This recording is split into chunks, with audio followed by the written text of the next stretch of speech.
If you're new to credit or rebuilding yours, you might have come across the U.S. Bank Secured Credit Card. But is it actually worth using? This card helps build or rebuild credit since it requires a security deposit, usually starting at $300. It reports to all 3 credit bureaus, which is key for building history.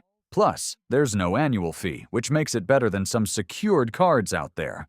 But here's the deal. It doesn't offer rewards, bonus categories, or fancy perks. It's basic, just a tool to help improve your credit score over time. Also, U.S. Bank can be slow to report to credit bureaus, and sometimes only reports to one at first, which can slow progress. So, is it worth it?